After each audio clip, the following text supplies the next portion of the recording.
इस समय देश के दो समुद्री छोरों पर दो सर्कुलेशन बने हुए हैं, लेकिन इनका बहुत ज़्यादा इम्पैक्ट पड़ेगा भारत के मौसम पर, ऐसी संभावना फिलहाल नहीं है।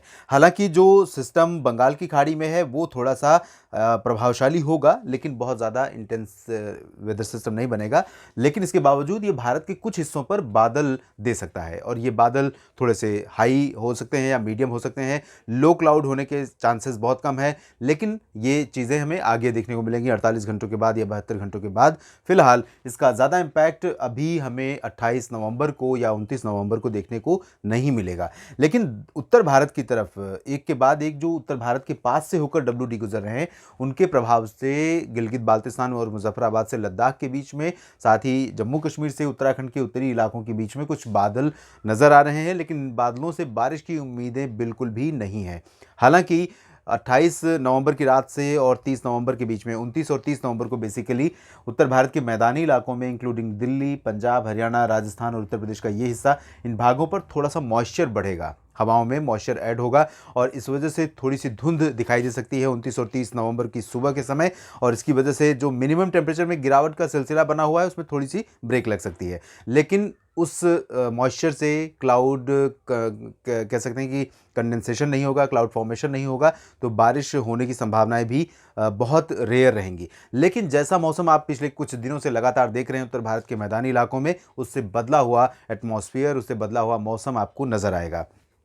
इन परिस्थितियों के बीच में 28 नवंबर को कहां पर हवा चलेगी ठंडी वाली, और कहां पर तापमान में गिरावट होगी उन हवाओं के चलते, और कहां पर बारिश की उम्मीदें हैं, क्योंकि दक्षिण भारत पर अभी भी बादल हैं और साथ ही मध्य भारत के कुछ इलाकों पर बादल बने हुए हैं और बादल पहुंच भी रहे हैं, चाहे वो महाराष्ट्र हो या फिर गोवा और साथ ही साथ कर्नाटक से लेकर केरल, तमिलनाडु का हिस्सा। आइए जानते हैं इन भागों में कहां पर बारिश की उम्मीदें हैं।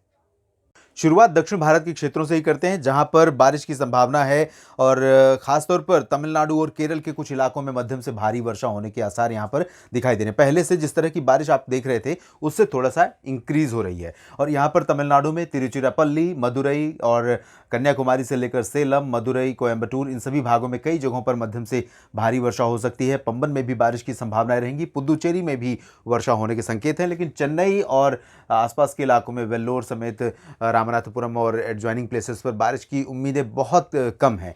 केरल में अधिकांश इलाकों पर बारिश होगी, बादल रहेंगे त्रिवेंद्रम से लेकर कोचीन के बीच में, और कई जगहों पर मध्यम से भारी वर्षा हो सकती है।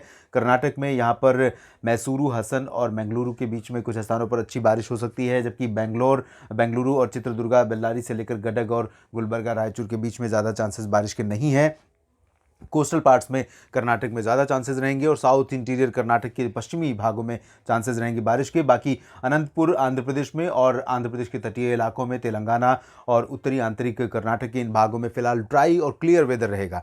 यहाँ पर गोवा और दक्षिणी मध्य महाराष्ट्र पर जिस तरह का मौसम आपने पिछले कुछ दिनों में देखा है, ऐसा ही मौसम यहाँ रहेगा, और कुछ उम्मीदें बारिश की भी बनी रहेंगी, लेकिन बहुत लाइट रेन होगी, बहुत मामूली रेन होगी। सतारा और आसपास के इलाके में और सिंधुदुर्ग में और पुणे में भी कुछ स्थानों पर बारिश हुई है, और बादल थोड़े बहुत दिख सकते हैं, लेकिन बारिश की उम्मीदें कल यहाँ पर यानी 28 नवंबर को नहीं रहेंगी। मुंबई से लेकर पुणे, नासिक और नंदुरबार, जलगांव के बीच में, संभाजीनगर और नांदेड़, अकोला, वर्धा, यवतमाल, नागपुर, इन सभी भागों में क्लियर और ड्राई वेदर रहेगा। महाराष्ट्र में, छत्तीसगढ़ और ओडिशा के ऊपर हवाओं का रुख बदला हुआ है, अब उत्तर पश्चिमी हवाएं चल रही हैं, तापमान में गिरावट हो रही है, और अनुमान यह है कि यहां पर तापमान थोड़े से और गिर सकते हैं उत्तरी क्षेत्रों में, जबकि बाकी जगहों पर यानी दक्षिणी छत्तीसगढ़, दक्षिणी ओडिशा, मध्य प्रदेश की अगर हम बात करें तो यहां पर मध्य प्रदेश के भागों में उत्तरी क्षेत्रों में गुना से लेकर ग्वालियर और टीकमगढ़, सागर, सतना, पन्ना, खजुराहो, रीवा, सीधी, शहडोल, अनूपपुर, उमरिया, कटनी, इन भागों में तापमान में गिरावट जरूर होगी। लेकिन दक्षिणी हिस्सों में यानी कि जबलपुर से लेकर इधर होशंगाबाद, छिंदवाड़ा, बैतूल, भोपाल, विदिशा और खरगोन से लेकर धार और इंदौर, उज्जैन, नीमच, रतलाम, इन भागों में हवाओं का रुख थोड़ा बदला हुआ है। पहले भी आपने देखा, आज भी बहुत ज़्यादा चेंजेस नहीं थे, आज भी यहाँ पर थोड़ा सा टेम्परेचर मिनिमम बढ़ा था, और कल भी यहाँ पर ठंडी हवाओं का असर थोड़ा कम रहेगा। यही हाल रहेगा गुजरात के दक्षिणी हिस्सों में, और गुजरात में वैसे पूरे क्षेत्र में इस तरह का मौसम रहेगा। गुजरात के बारे में अगर आप और विस्तार से जानना चाहते हैं तो मौसम तक चैनल पर वीकली अपडेट गुजरात का डाला है मैंने, उसको आप देख सकते हैं। इसके अलावा पूर्वी भारत की तरफ चलते हैं, जहां पर रांची समेत झारखंड के लगभग सभी शहरों में और पटना से लेकर गया, बक्सर, कैमूर, नवादा, किशनगंज, पूर्णिया, अररिया, सुपौल से लेकर इधर चंपारण और सिवान, गोपालगंज के बीच में पूरी तरह से क्लियर और ड्राई वेदर रहेगा। पश्चिम बंगाल में कोलकाता से लेकर ऊपर में सिलीगुड़ी, जलपाईगुड़ी और दार्जिलिंग, इन भागों में भी क्लियर और ड्राई वेदर समझ में ऐसा रहेगा, ऐसे संकेत मिल रहे हैं।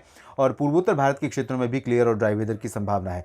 उत्तर प्रदेश में पूरब से लेकर पश्चिम तक और राजस्थान में पूरब से लेकर पश्चिम तक सभी जगहों पर क्लियर और ड्राई वेदर लगातार, लेकिन हवाओं का असर यहाँ रहेगा। तो उत्तर पूर्वी राजस्थान के कुछ इलाकों में कोल्ड वेव कंडीशन बनी रहेगी, इंक्लूडिंग चूरू और एडजॉइनिंग प्लेसेस। अजमेर में भी तापमान गिरेंगे और बीकानेर से लेकर गंगानगर के बीच में भी तापमान की गिरावट की संभावना है। और बात करें हरियाणा, पंजाब, दिल्ली की, तो यहाँ पर भी क्लियर और ड्राई वेदर लगातार बना हुआ है और आगे भी बना रहेगा। पर्वतीय इलाकों में कश्मीर से उत्तराखंड के बीच में शुष्क और साफ मौसम के आसार बने हुए हैं, लेकिन थोड़े बहुत बादल यहाँ पर देखने को मिल सकते हैं। अगले WD का इंतजार यहाँ पर बना हुआ है। और सबसे इंपॉर्टेंट ये है कि अगर सैलानी के तौर पर आप पहाड़ों का रुख कर रहे हैं, एक टूरिस्ट के तौर पर रुख कर रहे हैं, तो आपको निराशा हाथ लगेगी, क्योंकि अभी कोई स्ट्रॉन्ग वेदर सिस्टम WD के रूप में उत्तर भारत के पहाड़ों पर दस्तक नहीं दे रहा है। दिसंबर की शुरुआत में ज़रूर स्ट्रॉन्ग वेदर सिस्टम के आने के संकेत हैं, लेकिन अभी उसका भी इंतजार करना होगा। और जो पहला सिस्टम होगा वो भी बहुत ज़्यादा प्रभावशाली नहीं है। उसके बाद जो सिस्टम आएंगे उससे उम्मीद होगी कि उत्तर भारत के पहाड़ों पर भी बारिश और बर्फबारी होगी, मैदानी इलाकों पर भी मौसम बदलेगा। और साथ ही साथ 6 दिसंबर के आसपास एक सिस्टम बंगाल की खाड़ी में बनेगा, उससे भी कुछ उम्मीदें की जा सकती हैं, लेकिन अभी इंतजार करना होगा। इस वीडियो में फिलहाल इतना ही। धन्यवाद।